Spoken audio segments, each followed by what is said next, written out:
श्रीराम समर्थ. नामस्मरण रूपी शेताची मशागत. नामस्मरण रूपी शेतात उत्तम पीक येण्यासाठी प्रथमतः सदाचरणाची आवश्यकता आहे. सदाचरण हे शेताचे रक्षण करण्याकरता लागणाऱ्या कुंपणासारखे आहे, म्हणून त्याचे महत्व आहे.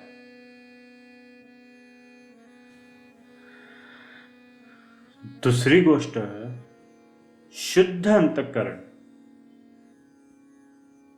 शुद्ध अंतःकरण म्हणजे उत्तम काळी भुसभुशीत जमीन.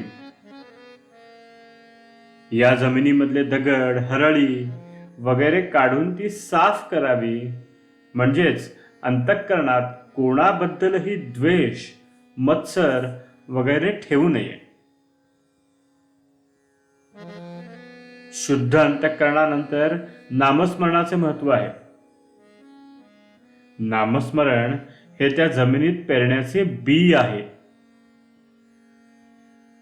हे बी किडके नसावे, म्हणजे नाम सकाम नसावे. उत्तम बी म्हणजे नामाकरिताच नाम हे आहे. त्यानंतर तीर्थयात्रा, संतांचे आशीर्वाद, त्यांची कृपादृष्टी यांची आवश्यकता आहे. या सर्व गोष्टी पाटाच्या पाण्यासारख्या आहेत. यामुळे शेत चांगले यायला मदत होते.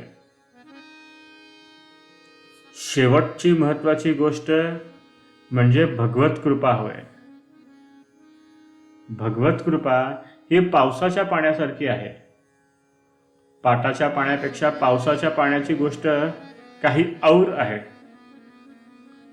पण तो पडणे न पडणे आपल्या हाती नाही.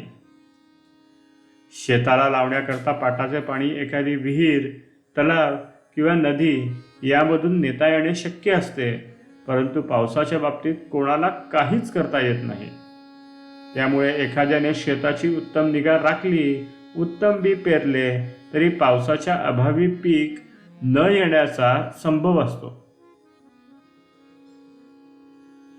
नामस्मरणरूपी शेताचे एक वैशिष्ट्य आहे. ते हे की त्याच्या अंगी लोहचुंबकासारखी आकर्षक शक्ती आहे. म्हणून हे शेत भगवत कृपारूपी पाऊस खेचून घेऊन स्वतःवर पाडते. त्यामुळे पावसाच्या अभावी शेत वाया गेले असे कधीच होत नाही. आपण असे पाहू की दोन शेतकरी आहेत. एक कर्तव्य कर्म म्हणून वेळ झाली की आपल्या शेताची मशागत करणारा आहे, तर दुसरा आळशी म्हणजे मशागत न करणारा आहे. आता जेव्हा पाऊस पडेल तेव्हा ज्याने मशागत केली त्याचे शेत उत्तम वाढेल, पण दुसऱ्याचे वाढणार नाही. भगवंताच्या कृपेने जो पाऊस पडणार त्याचा एकाला फायदा मिळेल, तो दुसऱ्याला मिळणार नाही. म्हणजे जो नियम प्रपंचात लागू तोच नियम परमार्थात लागू. भगवंताची कृपा सर्वांवर सारखाच वर्षाव करीत असते. ज्याने ज्या प्रमाणात चित्तशुद्धी केली असेल त्या प्रमाणात त्याला फायदा होईल, दुसऱ्याला नाही होणार. भगवंत किंवा संत समदृष्टी असतात ते असे. भगवंत निष्पक्षपाती आहे, त्याच्यापाशी कोणताही भेद नाही. आपण तयार झालो की त्याची कृपा आपोआप होते.